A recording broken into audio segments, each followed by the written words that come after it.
नमस्कार, मैं कमलेश कबीर आपका एक बार फिर स्वागत करता हूं इस नए एपिसोड में। आज के इस एपिसोड में एक बार फिर हम बात करेंगे राहुल गांधी की। राहुल गांधी, जैसा कि आप सभी को पता है, पिछले कुछ दिनों से आपने देखा, पहले वो मुंबई के दौरे पे थे, महाराष्ट्र के, और फिर उसके बाद में वो गुजरात पहुंचे हैं। और आज जब मैं आपसे इंटरेक्ट कर रहा हूं, उस वक्त राहुल गांधी जो है वो कांग्रेसी कार्यकर्ताओं के साथ गुजरात के अहमदाबाद में मीटिंग ले रहे हैं।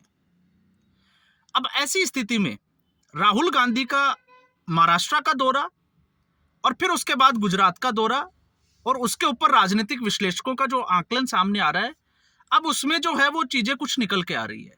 पहला, हम बात करेंगे महाराष्ट्र के दौरे की।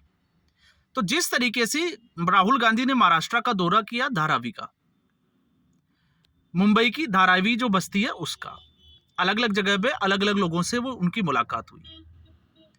उसके बाद में जो है वो एक खबर आई कि राहुल गांधी ने उद्धव ठाकरे की पीठ में छुरा घोंप दिया।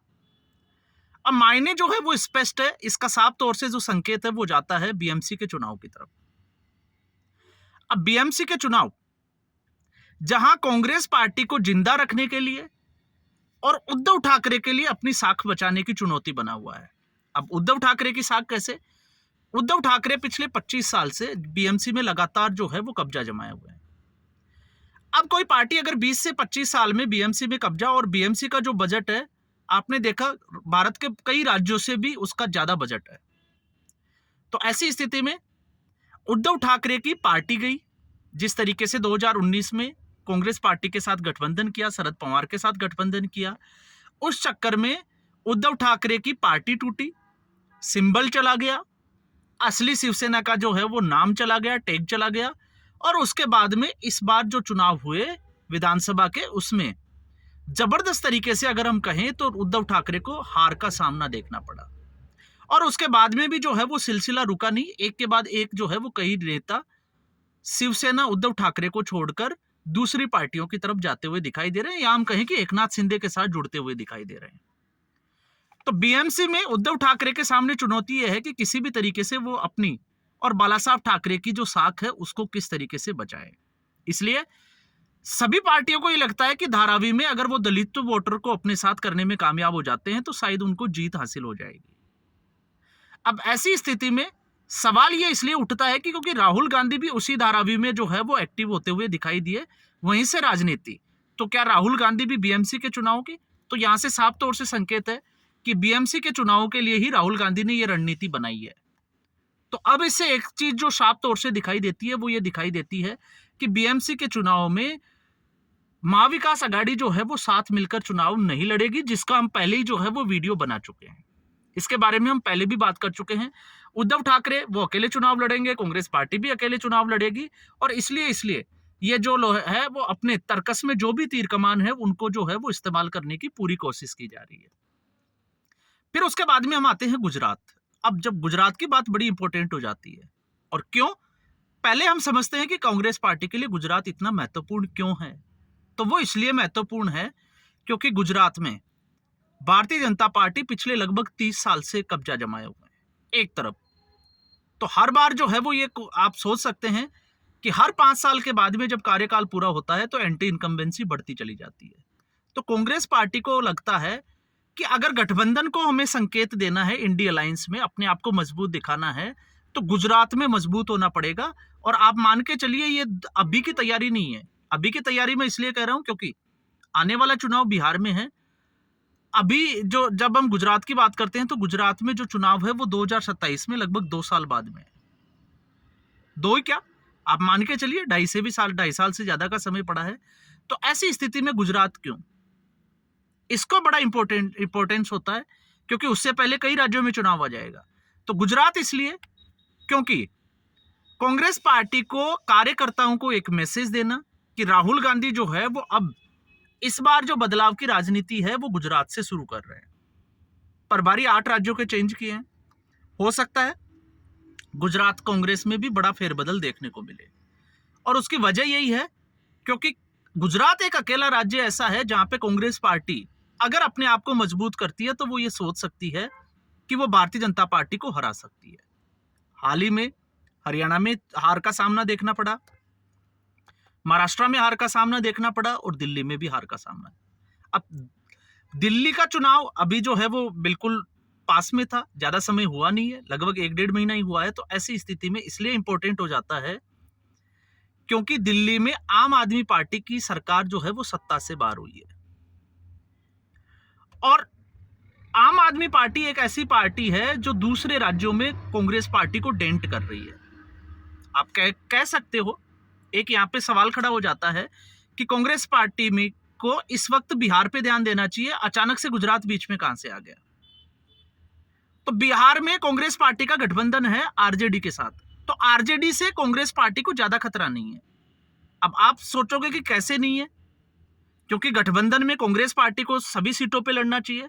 तो राजनीतिक विश्लेषक और कांग्रेस पार्टी के कार्यकर्ताओं को तो लगता है कि पूरी सीटों पे लड़ना चाहिए, लेकिन आरजेडी बिहार के अलावा किसी राज्य में कांग्रेस पार्टी का वोट बैंक खा रही है या उसको खत्म कर रही है, नुकसान पहुंचा रही है, ऐसा नहीं है। आम आदमी पार्टी गठबंधन में होते हुए भी आपने देखा गुजरात में आम आदमी पार्टी कांग्रेस से भी आगे निकल गई। इसी तरीके से गोवा में चुनाव लड़ा, पंजाब में सरकार ही हथिया ली, दिल्ली में जो है वो सरकार कांग्रेस पार्टी से छीन ली। तो कांग्रेस पार्टी और सबसे बड़े रिवलरीज में अगर हम देखें इस वक्त, तो आम आदमी पार्टी जो है वो पिछले 15 साल में आई है। तो कांग्रेस पार्टी को लगता है कि उनका एक खोया हुआ वोट बैंक जो है वो किस तरीके से गुजरात में हासिल किया जाए, और उसके लिए सबसे अच्छी जगह गुजरात ही क्यों, क्योंकि भारतीय जनता पार्टी के खिलाफ एंटी इनकम्बेंसी। आपने देखा होगा 2017 में कांग्रेस पार्टी ने बड़ी मजबूती के साथ चुनाव लड़ा था और उसका फायदा भी हुआ, लेकिन उसके बाद में कांग्रेस पार्टी ने मजबूती से चुनाव नहीं लड़ा।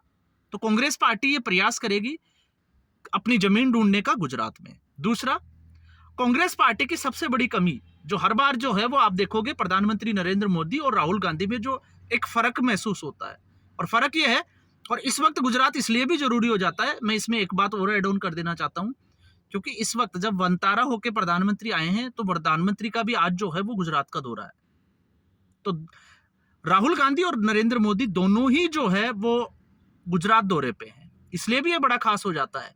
लेकिन उससे भी बड़ी बात यह है कि अप्रैल महीने में, अगले महीने में कांग्रेस पार्टी का अधिवेशन होने वाला है गुजरात में, और ये अधिवेशन जो है वो लगभग 1961 के बाद में, 1961 में भावनगर में हुआ था।